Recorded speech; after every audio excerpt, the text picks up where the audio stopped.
Good evening. Thank you for joining us for KREM 2 News at 5. I'm Nicole Hernandez. Mark and Whitney are off tonight. Now we're learning more details about a woman who was found dead south of Spokane Valley. A suspect in a separate double homicide linked the two cases in reported confessions to police. KREM 2 Shannon Mowdy spoke to the woman's family today. This is the Janelle Martinson the 49-year-old's family remembers fondly. A mother and grandmother. Loving, caring, smart person that wore her heart on her sleeve. Her own mother, Jackie, took time to share those memories, time away from planning her daughter's funeral. She didn't deserve to die like she did, a violent, ugly death alone somewhere. That eats at us. Martinson's body was found December 14th along this block of South Madison, a 45-mile-an-hour stretch of road near Valleyford.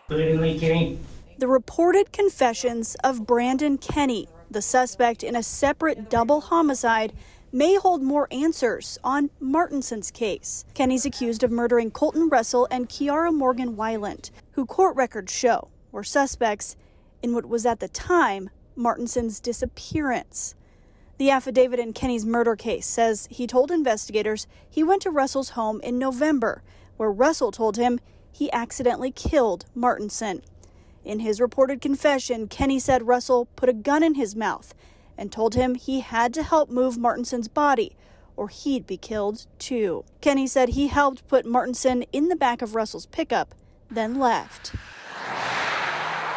Martinson's body was found a couple days before Kenny's arrest and reported admissions. Jackie says her daughter was in an abusive, sometimes physically violent relationship with Russell. And I encouraged Janelle at the time, turn him into the police, for goodness sakes, this is so wrong.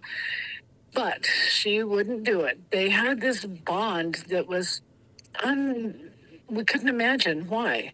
Martinson's daughter, Shelby, wrote to KREM 2 News Wednesday, saying she's beyond heartbroken, angry, hurt, sad, and that it all could have been prevented if it weren't for drugs. The family now hopes Martinson's story can convince others to find a way out of domestic violence or addiction. I don't have a magic answer to how to make that happen because I couldn't make it happen for her. But we tried, and she tried on occasion. She did 7 rehabs, but she could not kick that. No one won here, Shelby writes. Everyone lost, and it's tragic for every single person involved.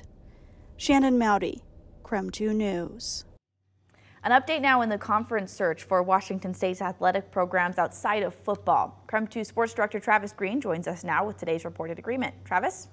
Yeah, Nicole, we've known football's plan for the next 2 years is a scheduling agreement with the Mountain West, but that's left every other sport in limbo. However, today, all sports other than football and baseball have a home for the next 2 years. CBS Sports' Matt Norlander is reporting that both Oregon State and Washington State are set to join the West Coast Conference. Unlike the football partnership, both universities will actually be members of the WCC, meaning they can compete for the WCC championships and thus can earn an automatic bid into the NCAA tournament. This agreement to join the WCC for now is only through the 2025-26 season, as both Oregon State and Washington State hope to eventually rebuild the Pac-12.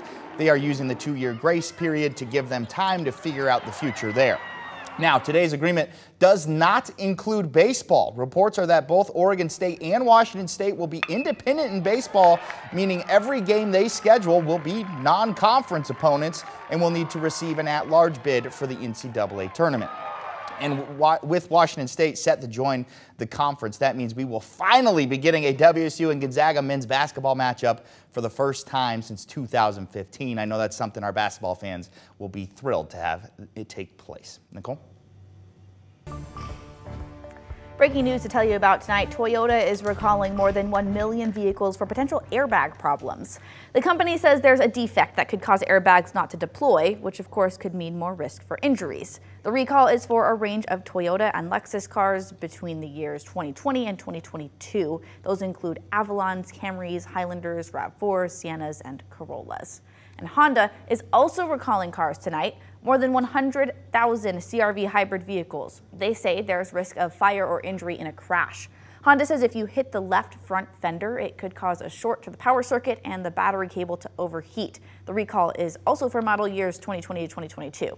Honda will tell car owners by mail, and if you have one of those cars, you can take it to a Honda dealer for them to fix it. Well, flags are at half staff throughout the city of Spokane after former Mayor Jack Garrity died. Spokane Mayor Nadine Woodward directed the flags to be lowered. Garrity served as Spokane's mayor from 1994 to 1997. He helped create the neighborhood council system. Garrity was 89 years old. Well, let's talk a little bit about weather. We have our chief meteorologist, Jeremy Legoo, here with us. Jeremy, we were talking earlier, it feels more like spring or fall than it does winter. Do we stick with this? I think so, unfortunately. We do have a chance of a little bit of snow in the forecast, but it's kind of just a chance. 40 degrees right now. We've dropped quite significantly here in the past hour. That's typically what happens once the sun goes down. But look at the dew point, 39, 40, and a dew point of 39 means patchy dense fog is the name of the game, and it's already developing. Airway Heights, visibility down to a mile. Deer Park, half mile. Sandpoint, quarter of a mile. I think if you're in Newport, Chewelah, yeah, you're looking at visibility reduced quite significantly as well. Down across the Palouse, down to a quarter mile, even less. Reports in Ritzville of it dropping, Omak dropping as well. That's just the name of the game in our overall weather pattern.